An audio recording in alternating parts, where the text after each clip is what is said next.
Good morning class. आज 21 of November है और लास्ट क्लास में हमने इम्पेरेटिव सेंटेंस के पैसिव वॉइस के हमने 2 रूल पढ़ लिए थे और आज हम उस क्लास को आगे बिगिन कर रहे हैं। तो हम क्लास आगे स्टार्ट करते हैं। एक सेकेंड रूम खोल देते हैं ताकि आवाज़ बिल्कुल ना हो।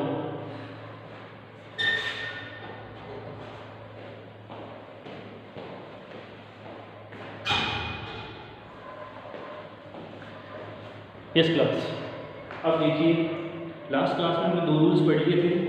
आज हम हमारा नेक्स्ट रूल पढ़ रहे हैं इम्पेरेटिव सेंटेंस का, that how an imperative sentence changes into passive voice. First of all we have to know about what is an imperative sentence. Imperative sentences are those sentences which represents request, which represent the sense of request, order, command, advice, suggestion etcetera, known as an imperative sentence. तो हमने order और command का और advice का हमने imperative sentence देखा था और उनका पैसिव वॉइस बनाना हमने सीखा था। आज हमारा रूल नंबर 3 है, वही इम्पेरेटिव सेंटेंस से रिलेटेड है।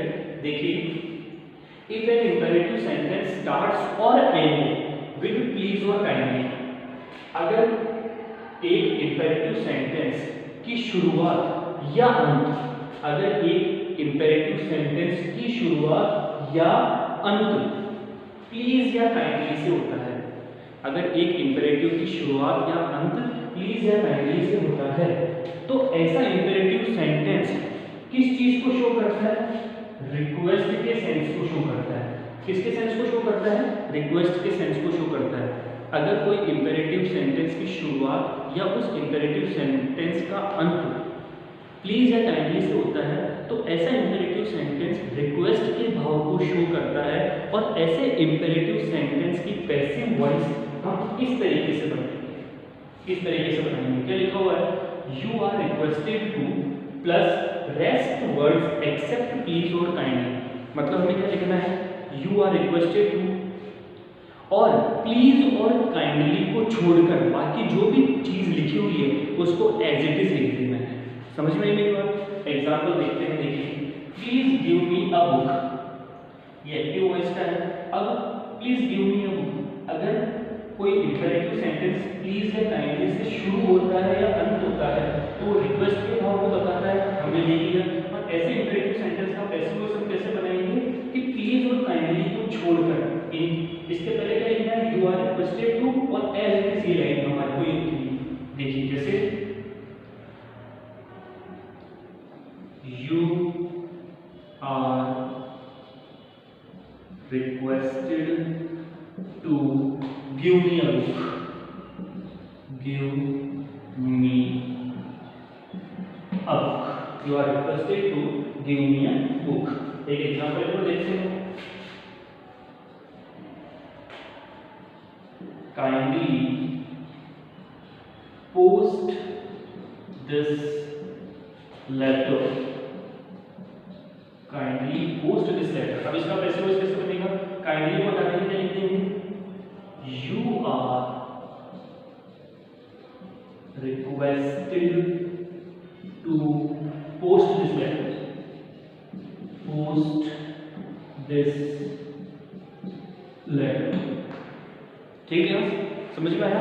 तो अगर एक इम्पेरेटिव सेंटेंस की शुरुआत या अंत प्लीज या काइंडली से होता है तो ऐसा इम्पेरेटिव सेंटेंस रिक्वेस्ट के भाव को शो करता है। और ऐसे इम्पेरेटिव सेंटेंस का पैसिव वॉइस कैसे बनाएंगे हम?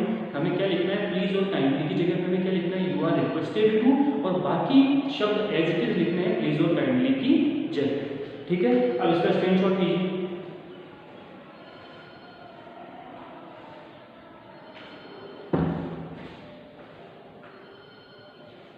यस क्लास, आगे चलते हैं।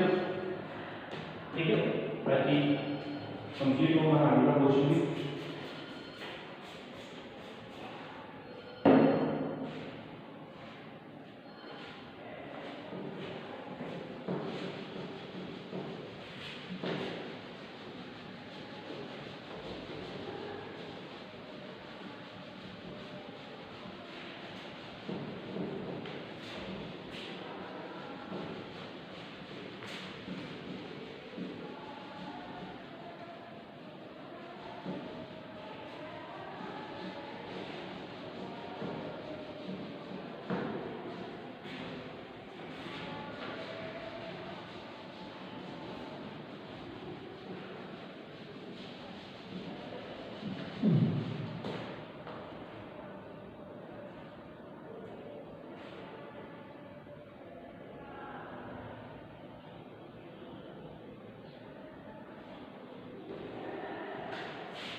नेक्स्ट रूल है 4th नंबर का, if an imperative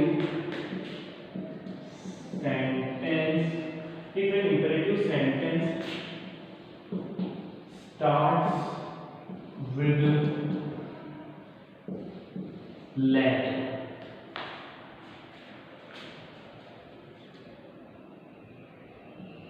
it means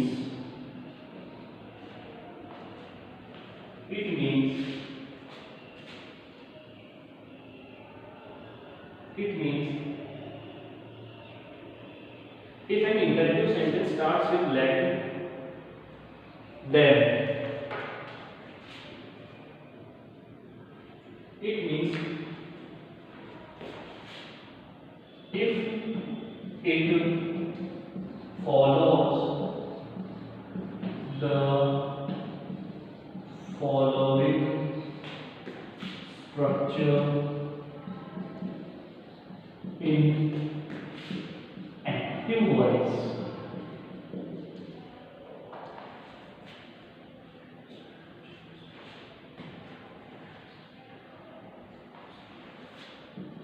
let plus indirect object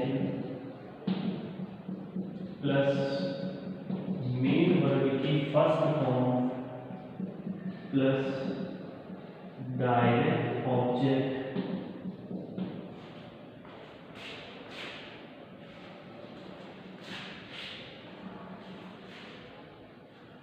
then its passive voice formula is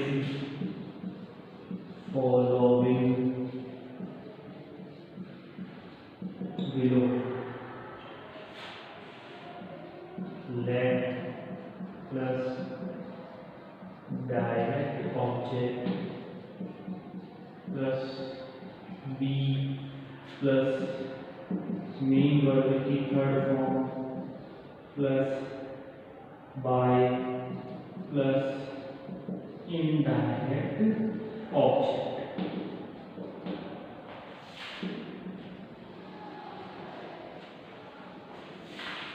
देखिए क्या कह रहा है स्ट्रक्चर, हमें स्ट्रक्चर क्या कह रहा है जो हमें समझना है कि if an imperative sentence starts with let, अगर एक्टिव वॉइस में एक इंपेरेटिव सेंटेंस लेट से स्टार्ट हो रहा है, अगर एक्टिव वॉइस में एक इंपेरेटिव सेंटेंस लेट से स्टार्ट हो रहा है, मतलब उसका स्ट्रक्चर कैसा होगा एक्टिव वॉइस में। देखो यहाँ पे लिख रहा हूँ ताकि आपको याद हो, ये एक्टिव वाला है और इसका पैसिव, ठीक है। मतलब अगर एक्टिव वॉइस में इस तरीके का स्ट्रक्चर है, let plus indirect object plus main verb की first form plus direct object, ठीक है, तो उसका पैसिव वॉइस किस तरीके से बनेगा, let plus direct object plus be plus main verb की थर्ड फॉर्म प्लस बाय और प्लस इनडायरेक्ट ऑब्जेक्ट, ठीक है। आपको ये चीज़ तो समझ में आ गई होगी। अब यहाँ पर दो चीज़ें जो आपको समझ में नहीं है वो भी मैं क्लियर कर देता हूँ। यहाँ पे लिखा हुआ है एक तो डायरेक्ट ऑब्जेक्ट और एक लिखा हुआ इनडायरेक्ट ऑब्जेक्ट। तो देखो डायरेक्ट ऑब्जेक्ट किसे कहते हैं, जितनी भी नॉन लिविंग थिंग्स हैं, जितनी भी निर्जीव चीज़ें हैं, चाहे मार्कर हो, बेंच हो, बोर्ड हो, मोबाइल्स हो, बाइक्स हो, कार्स हो, एक्सेट्रा, जितनी भी नॉन लिविंग थिंग्स हैं वो सब डायरेक्ट ऑब्जेक्ट कहलाती है। क्या कहलाती है, डायरेक्ट ऑब्जेक्ट कहलाती है। जितनी भी नॉन लिविंग थिंग्स होगी वो सब डायरेक्ट ऑब्जेक्ट कहलाएगी। और अब इनडायरेक्ट ऑब्जेक्ट हम किसे कहेंगे, याद करो हमने पढ़ा है टाइप्स ऑफ पर्सन, पढ़ा है हमने टाइप्स ऑफ पर्सन। तो टाइप्स ऑफ पर्सन में हमने हर एक सब्जेक्ट के ऑब्जेक्टिव केस देखे हैं, जैसे आई का मी, यू का यू, वी का अस, ही का हिम, शी का हर, इट का इट, दे का देम, हमने पढ़ा है objective case types of person में, ठीक है। तो टाइप्स ऑफ पर्सन में जितने भी सब्जेक्ट हैं उन सबका ऑब्जेक्टिव केस, हमारे लिए क्या कहलाएगा, इनडायरेक्ट ऑब्जेक्ट कहलाएगा। क्योंकि यहाँ पर लिखा हुआ है डायरेक्ट ऑब्जेक्ट लिखा हुआ है या इनडायरेक्ट ऑब्जेक्ट लिखा हुआ है, मतलब ऑब्जेक्ट वाला पोर्शन लेना है। सब्जेक्ट वाला पोर्शन नहीं लेना, पॉजेसिव वाला पोर्शन नहीं लेना, ऑब्जेक्ट वाला पोर्शन लेना। समझ में आई मेरी बात? टाइप्स ऑफ पर्सन में हमने जितने भी सब्जेक्ट थे, I, we, you, he, she, it, they, इन सब के हमने क्या पढ़े हैं? सब्जेक्ट पढ़े हैं। और इन्हीं के साथ हमने टाइप्स ऑफ पर्सन में इनके ऑब्जेक्टिव केस की भी हमने क्या बनाई है? एक टेबल बनाई है। तो इन सब के ऑब्जेक्टिव केस हमारे लिए क्या कहलाएंगे? इनडायरेक्ट ऑब्जेक्ट कहलाएंगे। और जितनी भी नॉन लिविंग थिंग्स होगी वो सब हमारे लिए क्या कहलाएगी? डायरेक्ट ऑब्जेक्ट कहलाएगी। समझ में आ गई बात? अब देखो वापस कि अगर मान लो कोई एक्टिव वर्ड्स का स्टेटमेंट लेट से स्टार्ट हो रहा है और लेट के बाद में इनडायरेक्ट ऑब्जेक्ट हो, इनडायरेक्ट ऑब्जेक्ट का मतलब टाइप्स ऑफ पर्संस के ऑब्जेक्ट हो, फिर मेन वर्ब की फर्स्ट फॉर्म हो और फिर कोई नॉन लिविंग थिंग हो, क्योंकि डायरेक्ट ऑब्जेक्ट को नॉन लिविंग थिंग को ही बताएगा। तो उसका पैसिव वॉइस हम कैसे बनाएंगे कि सबसे पहले हम क्या लिखेंगे? लेट लिखेंगे, फिर उस नॉन लिविंग थिंग को लिखेंगे, फिर बी लिखेंगे, फिर मेन वर्ब की थर्ड फॉर्म लगाएंगे, फिर बाई लगाएंगे और हम लास्ट में क्या लिख देंगे? उसका इनडायरेक्ट ऑब्जेक्ट लिख देंगे। उस सेंटेंस के सब्जेक्ट का हम क्या लिख देंगे? इनडायरेक्ट ऑब्जेक्ट लिख देंगे। समझ में आ गई बात? अब इसका एग्जांपल करते हैं।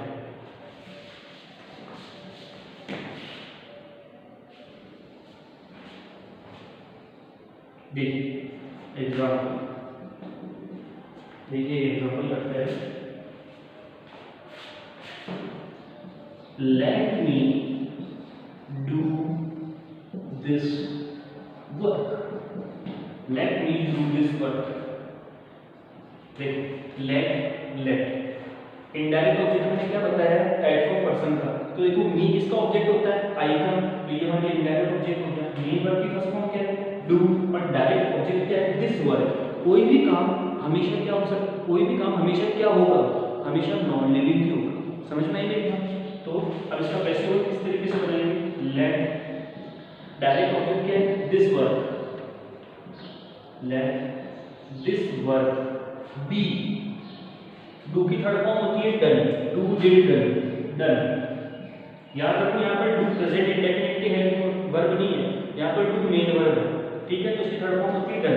Late this work be done by, ये हमारी इनडायरेक्ट ऑब्जेक्ट लास्ट में मी। समझ में आया? स्क्रीनशॉट लीजिए इसका।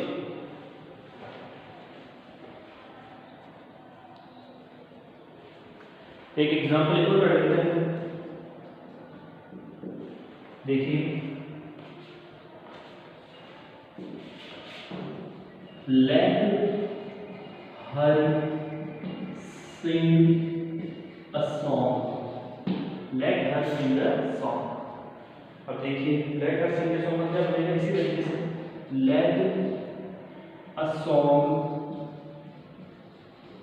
बी, सिंग की थर्ड फॉर्म होती है सन, सन बाय हर।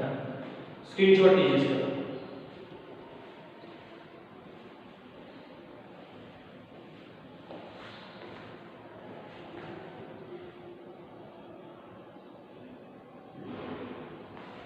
ठीक क्लास?